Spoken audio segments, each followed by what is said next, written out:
Doctor Bhimrao Ambedkar का विरोध आगे भी चलते ही रहेगा आपके द्वारा? मैंने कभी भीमराव अम्बेडकर का विरोध ही नहीं किया। मैं उसको अम्बेडकर की मान्यता नहीं देता। अम्बेडकर तो मैं वापस ले चुका हूँ पहले ही। अच्छा, तो हमारा ब्राह्मणों का दिया नाम था। अच्छा, वो तो सकपाल है, तो सकपाल की बात करा करो, उसको मैंने कभी नहीं।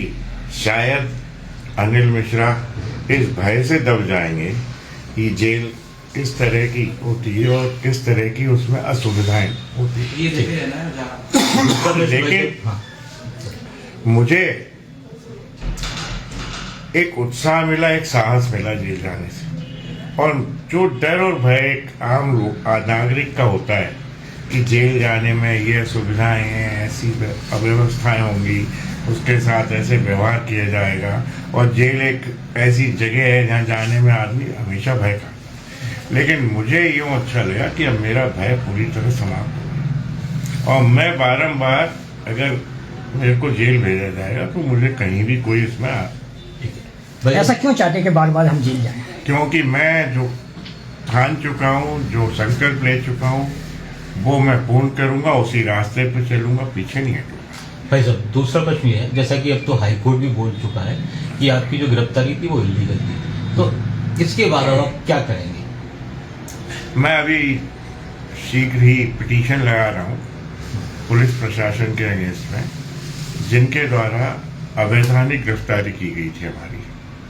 पहली बात तो कोई मामला बनता भी नहीं था। हमारी जो क्रिया है वो वर्चुअली प्रतिक्रिया थी, क्योंकि हम क्रिया की ही प्रतिक्रिया होती है। हमने तो एक सीधे साधे अंदाज में बहुत समय से निवेदन कर रहे थे कि पहले धर्मांतरण का मामला हुआ दरबार में, हमने उसका शिकायत की, उसका ज्ञापन दिया, कोई कार्रवाई नहीं। संतोष वर्मा मामला हुआ, हमने उसमें भी सार्थक प्रयास किए, कोई कार्रवाई नहीं। शिवपुरी में एक तरफ कहता है शासन और सत्ता प्रशासन कि साहब सवर्ण और सनातनी जितने हैं उन सबके लिए साहब हमारे यहाँ 144 लागू है, कोई संगठित नहीं होगा। एक तरफ ये भी कहा गया कि साहब जबलपुर में एक PIL पेंडिंग है, जनहित याचिका पेंडिंग है, उसमें ऐसा आदेश है कि लोगों को संग्रहित न किया जाए, लोगों को मीटिंग की परमिशन न दी जाए, उपद्रव न हो। दूसरी तरफ वहीं खनिया थाना में शिवपुरी कलेक्टर के द्वारा परमिशन दी गई बाकायदा। दतिया में चंद्रशेखर आजाद को परमिशन दी गई, इंदरगढ़ में खूब गालियां सुनाई नहीं, सनातनियों को, ब्राह्मणों को, सभी को गाली बकी। इवन चंद्रशेखर रावण ने ये तक कहा स्टेज पे खड़े होके, वो एक अपराध की श्रेणी में आता है, कि संतोष वर्मा जैसे व्यक्ति हमारे हर घर से निकलेंगे। इसका मतलब ये हुआ जो संतोष की मंशा थी वैसी हमारे हर घर में मंशाधारी लोग हैं, कि संतोष है हम ब्राह्मणों की लड़कियों के साथ संबंध बनाना चाहते हैं, अपने बच्चों के संबंध बनाना चाहते हैं, तो वैसे ही हमारे हर घर में ही ऐसे लोग हैं जो ब्राह्मणों की बच्चियों के साथ संबंध बनाएंगे। अगला प्रश्न ये है कि जैसा आपने कहा कि संतोष वर्मा ने इस तरीके का जो खुले मंच से भाषण दिया था, जिसमें कहा था कि ब्राह्मण की बेटियां हमारे बेटे के साथ संबंध बनाए, जैसा गलत बयान था, तो उस बयान के ऊपर कांग्रेस ने कभी किसी प्रशासन को ज्ञापन नहीं दिया।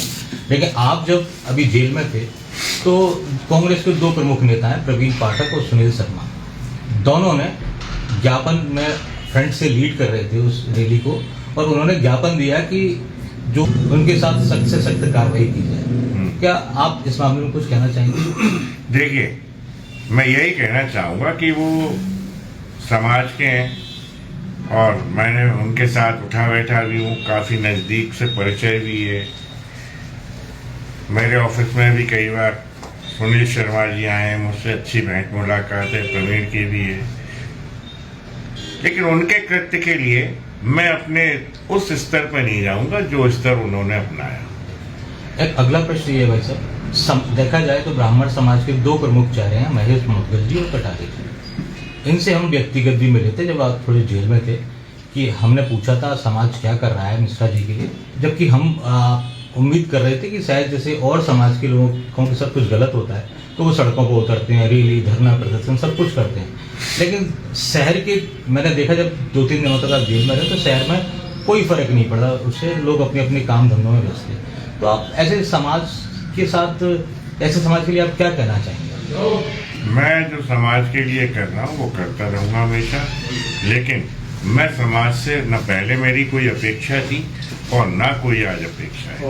मेरे लिए ग्वालियर में मैं ये मान्यता रख के चलता हूँ, कोई समाज मदद करने आगे नहीं आया और ना आएगा भविष्य में। इसलिए मैं तो अपनी एकला चलो की राजनीति पर चलूंगा।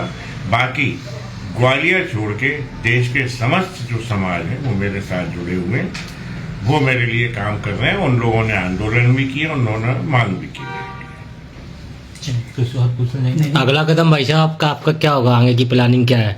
बस जो मेरे उद्देश्य हैं उन्हें पूर्ण करना है मेरा कदम, और कुछ नहीं। आपके उद्देश्य में क्या क्या शामिल है? मेरे उद्देश्य सर्वप्रथम तो यही है कि जिस एक काले और अंधे कानून से जो SC/ST एक्ट, एट्रोसिटीज एक्ट कहलाता है, उससे सवर्ण, सनातनी, OBC सभी लोग सबसे ज्यादा दुखी है। उस काले कानून की समाप्ति, उस काले कानून से जातियों में विभाजन होता है, आपस में वैमनस्यता बढ़ती है, शत्रुताएं बढ़ती हैं, फर्जी केस रजिस्टर्ड होते हैं, प्रतिभाओं का दमन होता है, जो नौकरियों में परेशान है, परिवार के परिवार उजड़ जाते हैं, लोग बेवजह जेल रहते हैं, जैसे मैं भी रहा।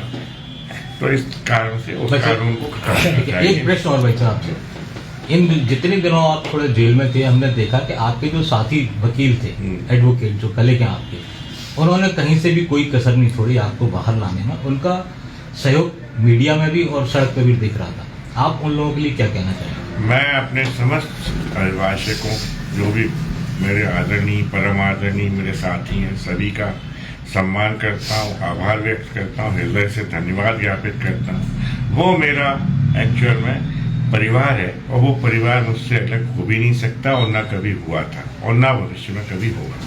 वो हमेशा मेरे साथ खड़ा है और खड़ा रहेगा। भाई साहब